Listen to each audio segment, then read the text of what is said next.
యెహోషువ గ్రంథము 3వ అధ్యాయము మొదటి నుంచి కొన్ని మాటలను ధ్యానం చేసుకుందాం. యెహోషువ వేకువ లేచినప్పుడు అతడును ఇజ్రాయేలీయులందరూ షిత్తీము నుండి బయలుదేరి యోర్దానునకు వచ్చి దానిని దాటక మునుపు అక్కడ నిలిచిరి.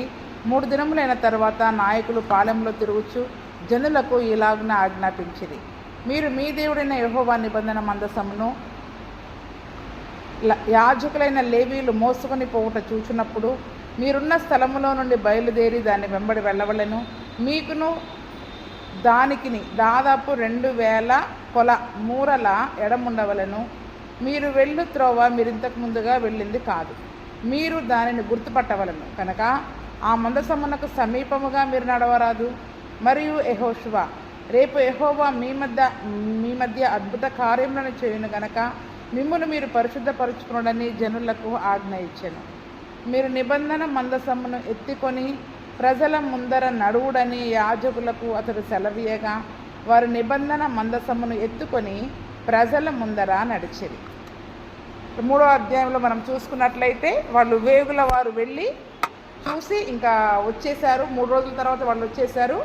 అప్పటికే 3 రోజులకు మీరు సిద్ధపడండి, మనం యోర్దాను దాటాలి అని చెప్పారు కదా. మరి యెహోషువ గారు మరి 3వ రోజు వేకువ జామున లేచినప్పుడు ఇజ్రాయేలీయులందరూ కూడా షిత్తీము నుండి బయలుదేరి ఎక్కడికి వచ్చేసారు చెప్పండి? యోర్దాను దగ్గరికి వచ్చేసారు. అంటే ఇక నది కాలువ ముందుకు వచ్చేసి నిలబడ్డారనమాట. అక్కడ ఎర్ర సముద్రం దగ్గర అంతకు మునుపు మోషే టైంలో దిగినట్లుగా ఆ యొక్క యోర్దాను దగ్గర వచ్చి అక్కడ దిగి అక్కడ నిల్చుని ఉన్నారు. అయితే ఈ 3 రోజులు నాయకులు ఏం చేస్తూ ఉన్నారంట? యోర్దాను దగ్గర దిగినప్పుడు ఆ నాయకులు పాలెంలో తిరుగుతూ వాళ్ళకి ఆజ్ఞాపిస్తూ ఉన్నారు. ఎందుకంటే చాలామంది, కొన్ని లక్షల మంది ప్రజలు ఉన్నారు కాబట్టి అందరికీ కూడా సూచనలు ఇస్తూ ఉన్నారు, ఎలాగ ఈ యోర్దానును దాటాలి, ఈ యోర్దానుని ఎలాగా దాటాలి. మీరు మీ దేవుడైన యెహోవా నిబంధన మందసమును యాజకులైన లేవీయులు మోసుకొని పోవుట చూచున్నప్పుడు, అంటే ఎప్పుడైతే మీరు యాజకులైన లేవీయులు ఈ మందసాన్ని మోసుకొని ప్రయాణం మొదలు పెడతారో అప్పుడు వెంటనే మీరున్న స్థలంలో నుంచి మీరు కూడా బయలుదేరి దాని వెంట కూడా వెళ్ళాలి. అది సూచన. ఏంటి సూచన? యాజకులు మందసాన్ని మోసుకుంటూ ప్రయాణం మొదలుపెట్టినప్పుడు మీరు కూడా ఇంకా మీ యొక్క ప్రయాణాన్ని కొనసాగించాలి, దాని వెంట వెళ్ళాలి. మీకును దానికిని దాదాపుగా 2000 కొలం మూరల ఎడం ఉండాలి. ఎంత దూరం అంట చూడండి. దేవుని మందసానికి ప్రజలకి చాలామంది నడిచేటప్పుడు ఏం చేస్తూ ఉంటారు చెప్పండి? వెనక ముందు నడుస్తూ ఉంటారు, తొక్కిసలాట అవుతూ ఉంటుంది. అందులో కొన్ని లక్షల మంది ప్రజలు కదా.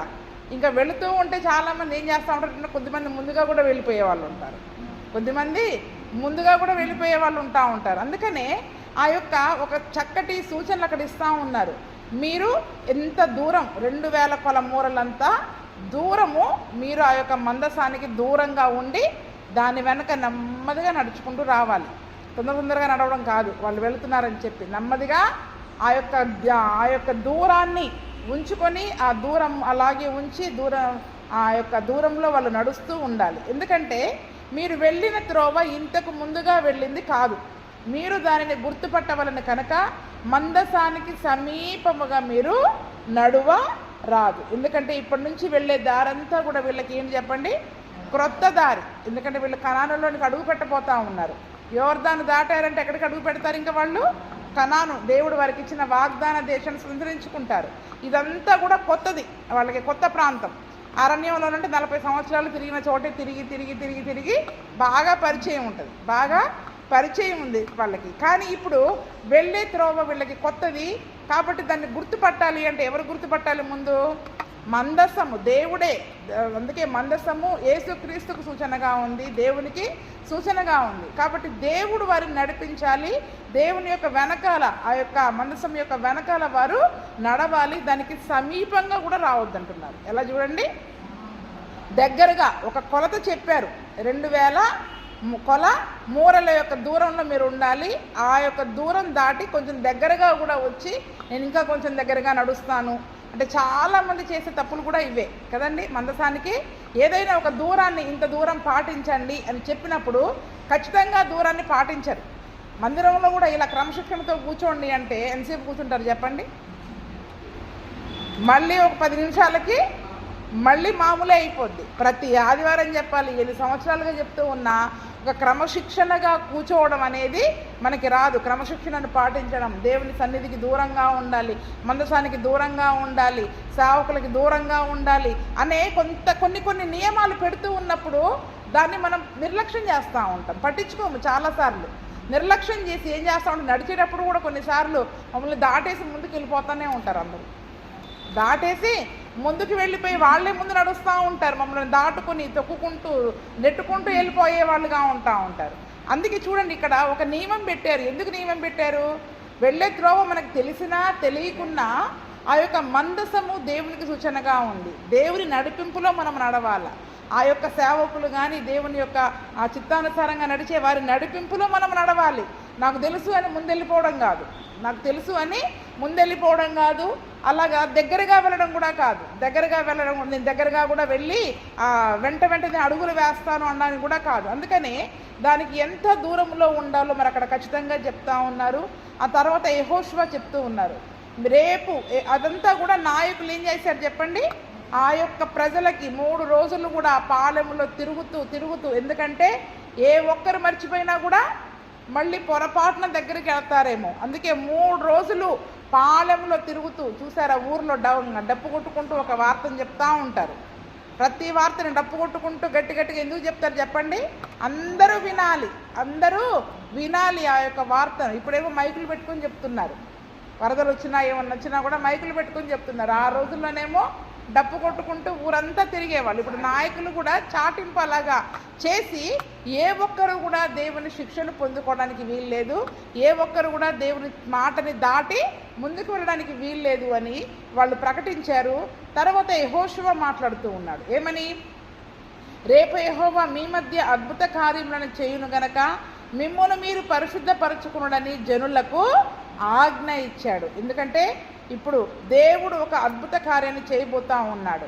ఆ అద్భుత కార్యాన్ని చెయ్యాలి అంటే గనక మీరు ఎలా ఉండాలి చెప్పండి? ఇప్పుడు పరిశుద్ధంగా జీవించాలి. ఇంతకాలం మరి ఎలా ప్రయాణం చేశారో తెలియదు. ఎందుకంటే పాత నిబంధన గ్రంథములో శరీర శుద్ధి మరి ఆ యొక్క దేహ శుద్ధి గురించి చాలా నియమాలు ఉన్నాయి. ఎందుకంటే కొంచెం అపవిత్రమైంది ఏదైనా శరీరానికి తగిలినా కూడా మనం ఏమైపోతాం చెప్పండి? అపవిత్రులమైపోతాం. చచ్చిన శవాన్ని ముట్టుకున్న అపవిత్రులమైపోతాం. మరి స్రావరోగం కలిగిన వాళ్ళని ముట్టుకున్నా, ఒకవేళ శరీరంలో అటువంటి ఏదైనా ఉన్నా, లైంగిక సంబంధమైన అపవిత్రతే కానీ, రక్త సంబంధమైన రక్తస్రావము గురించిన అపవిత్రతే కానీ, కుష్ఠరోగముల గురించిన అపవిత్రతే కానీ, చాలా రకాలైన పరిశుద్ధతల గురించి పరిశుద్ధ గ్రంథంలో ఉన్నాయి. కాబట్టి ఎవరెవరు ఏ రీతిగా ఉన్నారో తెలీదు. కాబట్టి ఇంకా 3 రోజుల సమయం ఉంది. ఈ 3 రోజుల్లో మీరు ఏం చేయాలి చెప్పండి? ఇప్పుడు మిమ్ములను మీరు పరిశుద్ధపరచుకోవాలి. ఒకవేళ ఎవరైనా పరిశుద్ధంగా ఉన్నా మళ్ళీ తమ్మును తాము అపవిత్రం చేసుకోకుండా జాగ్రత్తగా పరిశుద్ధపరచుకోవాలి. ఎందుకంటే పరిశుద్ధత మనలో ఉంటేనే మన జీవితాల్లో అద్భుత కార్యాలు జరుగుతాయి కదా. చాలామంది చేసే పొరపాట్లన్నీ చేస్తుంటారు, అద్భుతాలు జరగట్లేదు ఎంత ప్రార్థన చేసినా అంటారు. మనం చేసే ప్రార్థనలో అద్భుత కార్యాలు మనం చూడగలగాలి, ఆశ్చర్య కార్యాలు మనం చూడగలగాలి అంటే ముందు మనము పరిశుద్ధంగా ఉండాలి. మన జీవితం పరిశుద్ధంగా ఉండాలి, మన మాటలు పరిశుద్ధంగా ఉండాలి, మన క్రియలు పరిశుద్ధంగా ఉండాలి. అందుకని ఈ యొక్క హెచ్చరిక యెహోషువ చేస్తూ ఉన్నారు. ఏమని? మిమ్మల్ని మీరు పరిశుద్ధపరచుకోండి, ఎందుకంటే రేపు యెహోవా మీ మధ్య అద్భుత కార్యాలను చేయబోతా ఉన్నాడు. ఆ యొక్క అద్భుతాన్ని మీరు చూడాలి, ఆ అద్భుతం మన మధ్యలో జరగాలి అంటే మీరు పరిశుద్ధంగా రావాలి.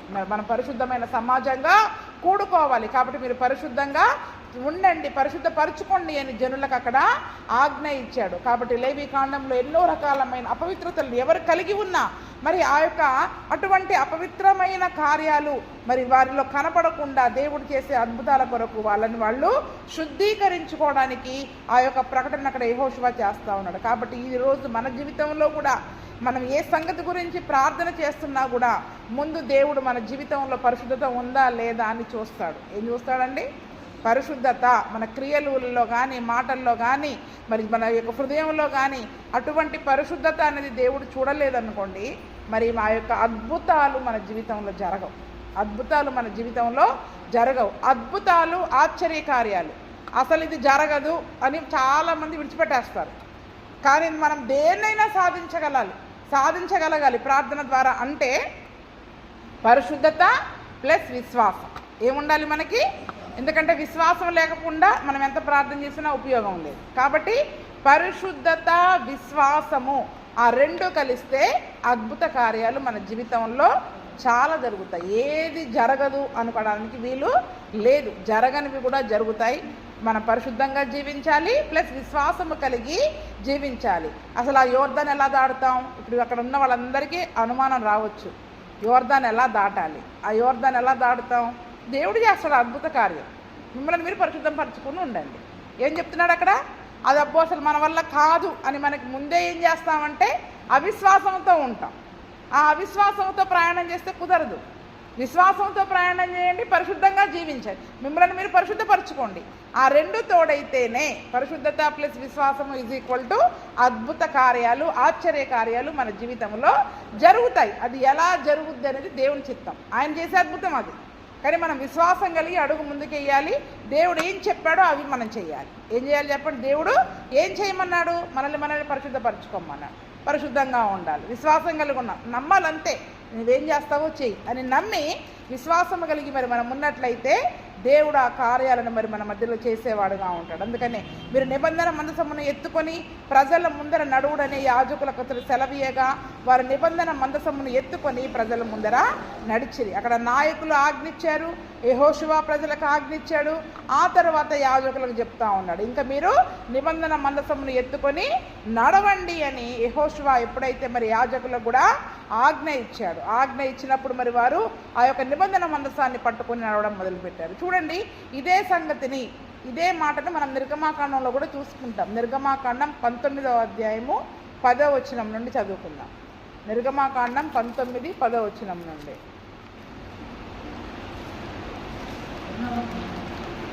10వ వచనం, 19వ అధ్యాయము 19వ అధ్యాయము 10వ వచనం నుండి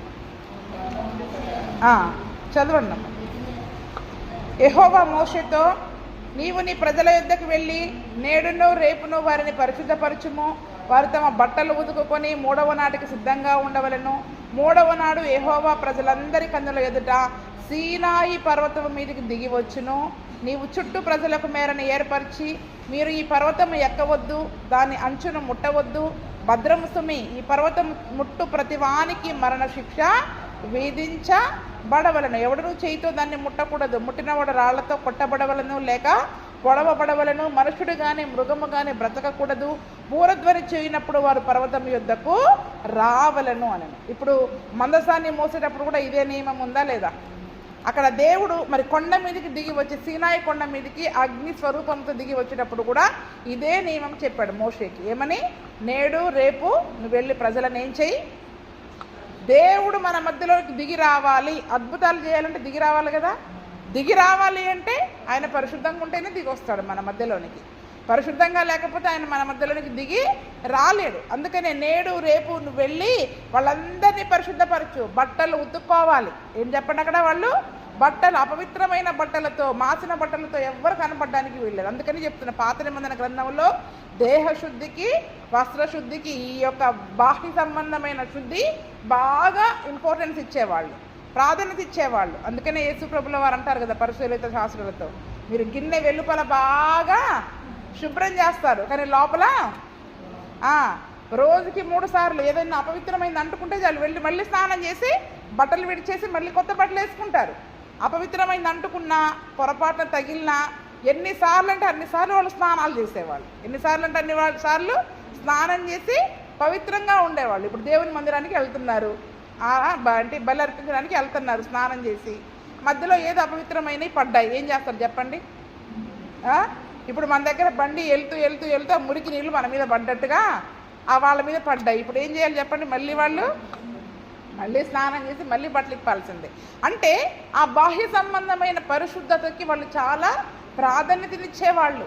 అందుకనే అక్కడ ఏమని చెప్తున్నాడు? బట్టలు ఉతుక్కోండి, ఎటువంటి వేరే విధమైన అపవిత్రతలు ఉన్నా కూడా సిద్ధంగా ఉండాలి. దేవుడు సీనాయి పర్వతం మీదకి దిగి వస్తాడు, ఆ పర్వతం దగ్గరికి మీరు రావద్దు, దాన్ని ముట్టుకోవద్దు. ఇక్కడ ఏం చెప్పాడు? నిబంధన మందసాన్ని దగ్గరికి మీరు సమీపించొద్దు, దానికి 2000 కొల మూరల దూరంలో మరి మీరు ఉండాలి. ఒక్క అడుగు కూడా మీరు దగ్గరికి రావడానికి వీలు లేదు. 3వ రోజుకి మిమ్మల్ని మీరు శుద్ధీకరించుకోండి. దేవుడు అద్భుత కార్యాలు చేయబోతూ ఉన్నాడు. దేవుడు మన మధ్యలోనికి దిగి రావాలి అంటే ఖచ్చితంగా మనల్ని మనం పరిశుద్ధపరచుకొని మనల్ని మనము విశ్వాసముతో దేవుని కార్యాల కొరకు ఎదురు చూసేవారముగా మరి మనం ఉండాలి. అదే సంగతి అక్కడ ఇక్కడ ఈరోజు మన జీవితంలో కూడా మరి బాహ్య సంబంధమైన శుద్ధి కంటే అంటే మన హృదయ శుద్ధి అనేది చాలా ముఖ్యమైనది. అందుకనే హృదయ శుద్ధి గల వారు ధన్యులు, వారు దేవుని చూస్తారు అన్నమాట కదా. ఈరోజు మనం 3 సార్లు స్నానం చేసినా మన హృదయం శుద్ధి లేదనుకోండి, ఉపయోగం లేదు. తలంటు స్నానాలు పోసుకొని వచ్చి ఎంత ఉపవాసం ఉన్నా హృదయంలో శుద్ధి లేకపోతే దేవుని చూడలేం. మన స్నానం చేసినా చేయకున్నా మన హృదయం శుద్ధిగా ఉంటే మరి దేవుని యొక్క ముఖ దర్శనాన్ని మరి మనము చూసే వారముగా ఉంటాం. కాబట్టి కొత్త నిబంధనలో హృదయ శుద్ధికి ప్రాధాన్యత ఉంది, పాత నిబంధనలో దేహ శుద్ధికి ఎక్కువగా ప్రాధాన్యత ఉంది. కాబట్టి ఇప్పుడు మనం కూడా దేనికి ఎక్కువ ప్రాధాన్యతనివ్వాలి?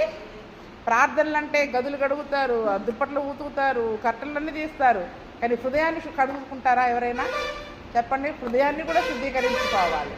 దేవుడు నా ఇంట్లో అడుగు పెట్టబోతున్నాడు, ఏ వాక్యంతో నా హృదయంలోనికి రాబోతున్నాడో, నా ఇంట్లో ఉండబోతున్నాడో. అందుకనే మన హృదయాలు, మన కుటుంబాలలో ఎన్ని ప్రార్థనలు పెట్టుకున్నా కొన్నిసార్లు కార్యాలు ఎందుకు జరగవంటే ఇల్లు శుభ్రం చేస్తున్నారు కానీ హృదయాన్ని శుభ్రం చేసుకోలేకపోతున్నారు. ఏం చేస్తున్నారు చెప్పండి? హృదయాన్ని శుభ్రం నువ్వు చేయకపో, సరే నలుగురు వస్తున్నారు చేసుకోవడం మంచిదే, కానీ అన్నిటికంటే ముఖ్యంగా నీ హృదయాన్ని దేవుని వాక్యం కొరకు సిద్ధపరచుకోవడం. దేవుడు నాతో ఏం మాట్లాడబోతున్నాడో, ఏ రీతిగా నాలోనికి రావాలనుకుంటున్నాడో, నా ఇంటిలోనికి రావాలనుకుంటున్నాడో ఆయన్ని మనం ఆహ్వానించడానికి మన హృదయాన్ని మనం సిద్ధపరచుకోవడం అనేది కూడా చాలా ముఖ్యమైన విషయం అన్నమాట. అయితే తర్వాత యెహోషువ నిబంధన మందసాన్ని మోయమని యాజకులకు ఆజ్ఞ ఇచ్చాడు. చూడండి, ఇక్కడ యాజకులు కూడా వాళ్ళంతటా వాళ్ళుగా ఏం చేయట్లేదు, యెహోషువ యొక్క ఆజ్ఞను బట్టి నడుస్తూ ఉన్నారు. యెహోషువ యొక్క ఆజ్ఞను బట్టి యాజకులు నడుస్తూ ఉన్నారు. కాబట్టి మరి యెహోషువ నిబంధన మందసాన్ని ఎత్తుకొని ప్రజల ముందర మీరు నడవండి అనగానే నడవడం మొదలుపెట్టారు. 7వ వచనంలో అప్పుడు యెహోవా యెహోషువతో ఇట్లా నేను మోషేకు తోడయుండినట్లు నీకును తోడయుందనని ఇజ్రాయేలీలందరూ ఎరుగునట్లు వారి కన్నుల ఎదుట నిన్ను గొప్ప చేయ మొదలుపెట్టెదను. మీరు యోర్దాను నీళ్ళ దరికి వచ్చి యోర్దానులో నిలువుడని నిబంధన మందసమును మోయే యాజకులకు ఆజ్ఞాపించు. ఇక్కడ ఏమని చెప్తున్నాడు దేవుడు? యెహోషువతో చెప్తూ ఉన్నాడు, యెహోషువ ఈ యోర్దాను ఎలా దాటాలని నువ్వు భయపడాల్సిన అవసరము, మోషే పక్షంగా ఉండి మోషేకి తోడుగా ఉండి ఏ కార్యాలైతే మరి నేను చేశానో వాళ్ళందరూ ఇజ్రాయేల్ ప్రజలందరూ కూడా అవన్నీ తెలుసుకున్నట్లు నేడు వాళ్ళ కన్నుల ఎదుట నేను నీకు కూడా తోడై ఉండి వాళ్ళ కన్నుల ఎదుట నిన్ను గొప్ప చేయడం నేను మొదలు పెడతాను అని దేవుడు యెహోషువతో మాట్లాడుతూ ఉన్నాడు. ఇక్కడ యెహోషువ హృదయంలో కూడా కొంచెం భయం ఉంటుంది కదా, ఎందుకంటే మోషే గారైతే చెయ్యి చాపగానే యోర్దాను అయిపోయింది. మరి ఇప్పుడు ఏ పద్ధతిలో వెళ్ళాలి? దేవుడు ప్రతిసారి ఒకే పద్ధతిని ఇవ్వటం లేదు అక్కడ, కానీ ఇక్కడ ఇంకో కొత్త పద్ధతిలో తీసుకెళ్తా ఉన్నాడు. కొద్దిమంది మనకి ఆలోచన ప్రకారం ఏం చేస్తామంటే మోషే గారు అలా చేశారు కాబట్టి ఇప్పుడు నువ్వు ఎలా చేయాలి? అలాగే చేయాలి. కానీ ఇక్కడ దేవుడు మరి అదే పద్ధతిని ఇవ్వట్లే. యెహోషువకు మునుపు యెహోషువ అంటే మోషే ఎలా చేశాడో అలాగా ఆ రోజు మోషే ప్రార్థన చేస్తుంటే ఏమన్నాడు? నాకెందుకు ప్రార్థన చేస్తున్నావు ఎర్ర సముద్రం దగ్గర? నువ్వు లేచి నీ చెయ్యి చాపు, నీ కర్ర చాపు అన్నాడు సింపుల్గా. దేవుడు ఎర్ర సముద్రాన్ని చీల్చాడు. కానీ ఇక్కడ యోర్దానును అంటే చీల్చేటప్పుడు మాత్రము, యోర్దానును దాటేటప్పుడు మాత్రము ఇంకో కొత్త పద్ధతిలో తీసుకెళ్తా ఉన్నాడు. అంటే చూడండి, ప్రతిసారి దేవుడు ఒకటే పద్ధతిని అవలంబించాడు యెహోషువ ద్వారా. అందుకని యెహోషువతో అంటున్నాడు, మరి ఇప్పుడు యోర్దాను ఎలా దాటాలో అనే అనేక అనుమానాలు ఆ యొక్క ఇజ్రాయేలు ప్రజలలో ఉండవచ్చు. ఈ యెహోషువ ఎలా దాటిస్తాడో, ఆ రోజైతే మోషే ఎలా దాటించాడు అనే అనేకమైన అనుమానాలు ఉంటాయి. కానీ దేవుని యొక్క చిత్తం ఉంటుంది, దానికి లోబడుకుంటూ వెళ్ళిపోవాలి, దానికి లోబడుకుంటూ మరి వాళ్ళు వెళ్ళిపోవాలి. అందుకని అన్నాడు, వారి కన్నుల ఎదురు నేను నిన్ను గొప్ప చేస్తా. అది ఎలా జరిగిస్తానన్నది నా ఇష్టం, నా చిత్తానుసారంగా నేను దానిని జరిగించుకుంటూ వెళ్ళిపోతాను అని అక్కడ దేవుని యెహోషువతోటి దేవుడు మాట్లాడుతూ ఉన్నాడు.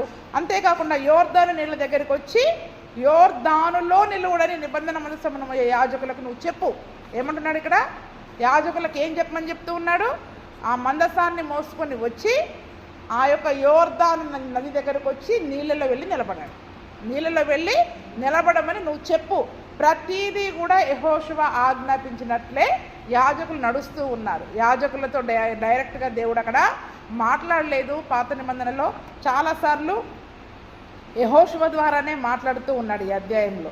అయితే అప్పుడు యెహోషువ కూడా 9వ వచనంలో మాట్లాడుతూ ఉన్నాడు, మీరు ఇక్కడికి వచ్చి మీ దేవుడైన యెహోవా మాటలు వినుడని ఇజ్రాయేలులకు ఆజ్ఞాపించి వారితోటి ఇట్లా నేను అక్కడ యాజకులకు ఆజ్ఞాపించాడు.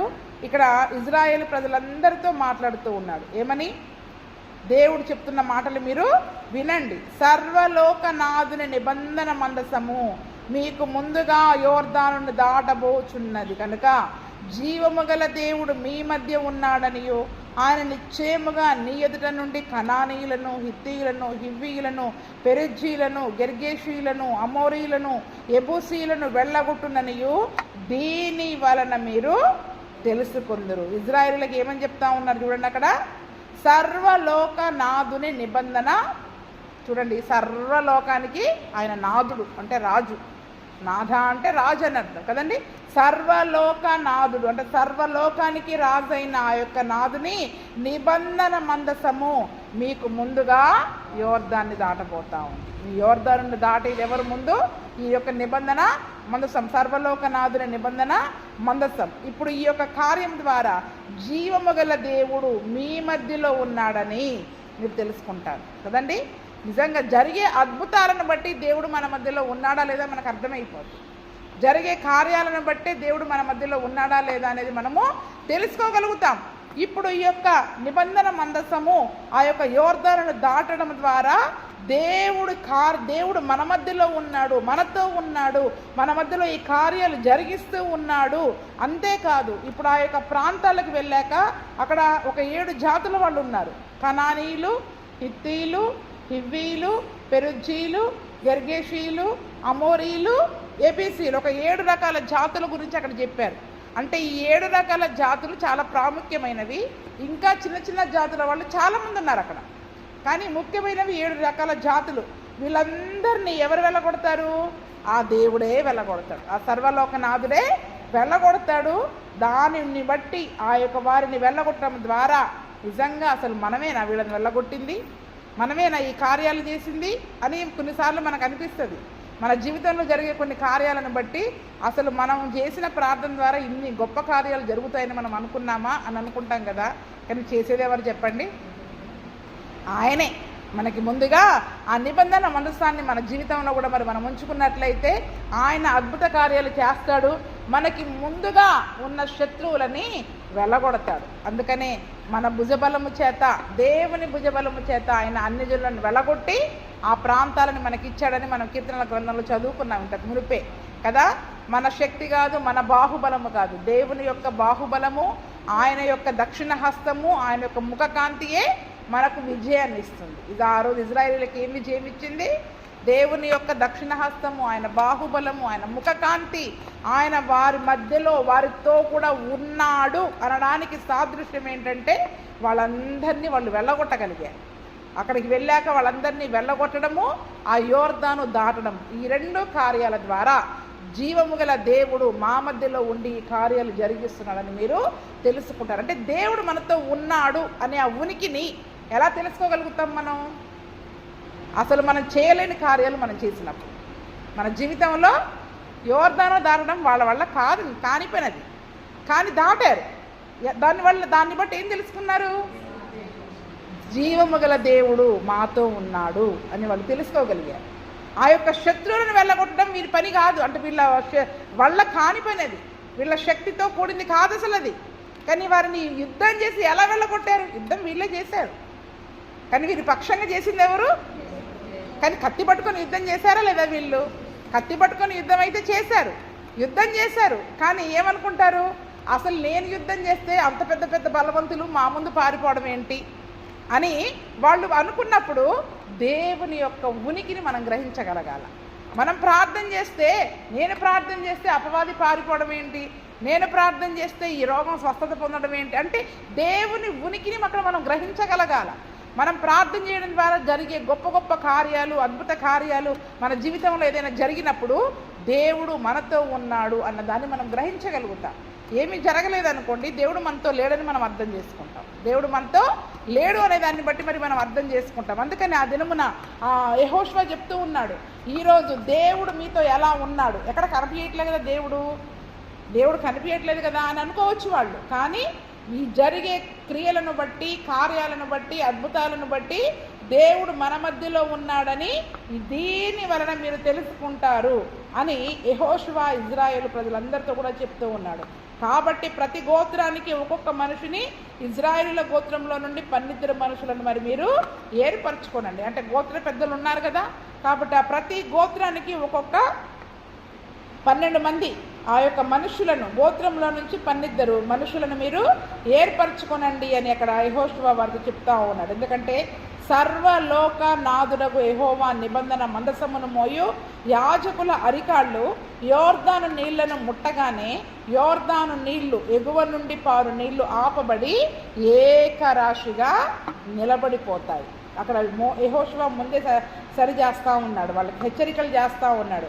ఈ నిబంధన మందసాన్ని మోసే యాజకులు అరికాళ్ళు ఎప్పుడైతే యోర్దాను నీళ్లను తాకుతాయో, వెళ్ళి యోర్దాన్లో నిలబడమన్నాడా యాజకులని, ఆ యాజకుల కాళ్ళు ఎప్పుడైతే అక్కడ అడుగులు వేస్తారో, అరికాళ్ళు ఎప్పుడైతే అక్కడ పడతాయో, వెంటనే యోర్దాను యొక్క నీళ్లు ఎగువ నుండి పారే నీళ్లు ఆపబడి ఏకరాశిగా నిలబడిపోతాయి అని అక్కడ యెహోషువ వారికి సూచనలు ఇస్తూ ఉన్నాడు. కోతకాలం ముందు యోర్దాను దాని గట్లన్నిటి మీద పొర్లిపారును. నిబంధన మందసమును మోయు యాజకులు జనులకు ముందు వెళ్ళగా యోర్దానును దాటుటకై జనులు తమ గుడారములో నుండి బయలుదేరిరి. చూడండి, అది కోతకాలం. ఏం కాలం అంటది అంటే సహజంగా అక్కడ మనకి కోతకాలం అనుకోగానే ఏం కాలం అంటాం చెప్పండి? పంట కోసే కాలం అనుకుంటాం. అది వరదలు వచ్చే కాలం అంట. అక్కడ వర్షాకాలం. ఏం కాలం చెప్పండి? అది వర్షాకాలం. మన దగ్గర కూడా వర్షాకాలం వచ్చినప్పుడు ఎగువ నుండి నీళ్లు గారి వరదలు ఎలాగొస్తాయి చెప్పండి? గోదావరి అంతా నిండిపోయి వరదంతా ఎక్కువగా ఉంటుంది. అసలు ఆ వరద ప్రవాహం ఎంతగా ఉంటుంది? వరద తాకిడికి అందులోకి అసలు ఎవరు వెళ్ళలేరు, గోదావరిలోకి ఎవరు వెళ్ళలేరు. బోట్లో వెళ్ళే వాళ్ళు కూడా వెళ్ళడం ఆపేస్తూ ఉంటారు. అయితే అటువంటి వరదల సమయంలో గట్లన్నిటి మీద నీళ్లు పొర్లిపారే సమయంలో కూడా ఇప్పుడు మామూలుగా యోర్దానును దాటాలి. అసలు ఆ సమయంలో యోర్దాను దాటాలంటే సుమారుగా 10 రోజులు పడుతుందంట. అంత కష్టమైన పరిస్థితి గుండా వాళ్ళు వెళ్ళాలి అవతలికి దాటాలంటే కనుక. చూడండి, అంటే ఇప్పుడు మామూలుగా వర్షాకాలం లేని సమయంలో దేవుడు తీసుకెళ్ళాడు అనుకోండి, ఎలా అనిపిస్తుంది ఎవరికైనా? పెద్దగా నీళ్లు లేవు, మామూలుగా అరికాళ్ళలో మోకాళ్ళలో నీళ్ళు ఉన్నట్టుంది, దాటి వెళ్ళిపోయారు. కానీ అసలు వరదలు వచ్చి ఆ ప్రవాహం తాకిడికి ఎవరు నిలబడలేరు. వరద ప్రవాహం ఎలాగుంటుంది? కొట్టేస్తుంది, మనుషుల్ని కొట్టుకొని తీసుకెళ్ళిపోద్ది. ఆ కొట్టుకునే సమయంలోనే దేవుడు ఎందుకు దాటించాలి? కొంచెం ముందు దాటించవచ్చుగా, లేకపోతే అయిపోయాక దాటించవచ్చుగా. దేవుడు అద్భుతాలు అలాగే ఉంటాయి. దేవుడు చేసే అద్భుతాలు అలాగే ఉంటాయి. ఆ సమయంలోనే దేవుని శక్తి ఏంటనేది అక్కడ రుజువు చేయబడతా ఉంటుంది. కాబట్టి చూడండి, ఈ దినమున మన జీవితంలో కూడా సులువుగా సమస్యల గుండా మనం బయటపడినప్పుడు మనకేం అర్థం కాదు దేవుని శక్తి ఏంటో. కానీ బహుభయంకరమైన వరద ప్రవాహము, జల ప్రవాహాలు మనల్ని ముంచి వేస్తాయి అనుకుంటున్న సమయంలో దేవుడు మనకి ఒక మార్గాన్ని ఏర్పాటు చేసి, అందుకనే జలములు నీపైన పొర్లిపారినా అవి నిన్ను ఏమీ చేయలేవు, అగ్నిలో పడి నువ్వు పోయినా అవి నిన్నేమీ చేయలేవు అన్నట్టుగా అగ్ని శోధనల గుండా, వరద ప్రవాహాల గుండా మనల్ని తీసుకుని వెళ్ళి దేవుడి యొక్క అద్భుత కార్యాలని, దేవుడు ఏమి చేయగలుగుతాడో ఆయన శక్తి కార్యాలని మన జీవితంలో రుజువు చేస్తాం. ఒకవేళ అంత భయంకరంగా కాకుండా మామూలుగా మనం దాటి వెళ్ళిపోయామనుకోండి, అప్పుడు దేవుని శక్తి ఏంటో మనకు అర్థమైద్దా? అర్థం కాదు. అందుకే కొన్నిసార్లు కొన్ని కఠినమైన శ్రమలు, కఠినమైన శోధనలు వచ్చినప్పుడు ఆ శోధనల గుండా దేవుడు మనల్ని ఎలా తప్పిస్తాడు, ఎలా బయటికి విడిపిస్తాడు, అది దేవుని శక్తి ఏంటనేది అక్కడ రుజువైతా ఉంటుంది. ఒకవేళ అటువంటివి మన జీవితంలోనే జరిగాయి అనుకోండి, ఆయన యొక్క అద్భుతాలు, ఆశ్చర్యకార్యాలు చేయడానికి దేవుడు మనల్ని ఎంచుకున్నాడు అనుకుని మనం సంతోషించాలి. నా జీవితం ద్వారా ఇటువంటి పరిస్థితుల గుండా తీసుకుని వెళ్ళి ఆయన నాతో ఉన్నాడని, నా ద్వారా ఆయన యొక్క నామానికి మహిమను కలిగించుకోవాలని నన్ను ఏర్పాటు చేసుకున్నాడని మనం సంతోషించే వారంగా ఉండాలి. కానీ బాబోయ్ నాకు ఇన్ని కష్టాలు వచ్చేసాయి, ఇంత సమస్యలు వచ్చేసాయి, వరద ప్రవాహము, గాలి తుఫాన్లు నన్ను కొట్టేస్తున్నాయి అని మనం ఏం చేస్తూ ఉంటాం చెప్పండి? బెంబేలెత్తిపోతూ ఉంటాం, భయపడిపోతూ ఉంటాం. కానీ దేవుడు ఏదో చేయబోతున్నాడు. అగ్ని శోధనలో గుండా నన్ను తీసుకెళ్తున్నాడంటే దేవుడు ఏదో కార్యం చేయబోతున్నాడు. జల ప్రవాహాల గుండా, వరదల గుండా నన్ను తీసుకెళ్తున్నాడంటే అందులో కొట్టుకొని పోకుండా మనం నిలబెడుతున్నాడా లేదా? కొట్టుకొని పోకుండా మనం నిలబెట్టి మనల్ని తీసుకెళ్తున్నాడా లేదా? దేవుడు ఏదో కార్యము చేయబోతా ఉన్నాడు. మనము నమ్మి విశ్వాసం ఉంచాలి. అందుకని చూడండి, పరిశుద్ధత ఒకటే సరిపోదు, విశ్వాసం కూడా కావాలి. ఆ వరద ప్రవాహాన్ని చూసినప్పుడు మన యొక్క విశ్వాసం ఏమైపోద్ది? బాబు ఏంటసలు యెహోషువ ఏమనుకుంటున్నాడు? ఆయన సులువుగానే చెప్తున్నాడు దాటొచ్చని. దాన్ని అసలు ఈ దాటితే కనుక కొట్టుకొని వెళ్ళిపోవడమే. మనమైతే కొద్దిమంది వెనక్కి కూడా వెళ్ళిపోతాం, కొద్దిమంది వెనక్కి కూడా వెళ్ళిపోతాం. కానీ చూడండి, విశ్వాసం కావాలి. అది మన వల్ల కాదు, మనం వెళ్ళలేము, దాటలేము. కానీ దేవుని పైన విశ్వాసం ఉంచి దేవుడు చేసే కార్యాల కొరకు ఎదురు చూడగలగాల.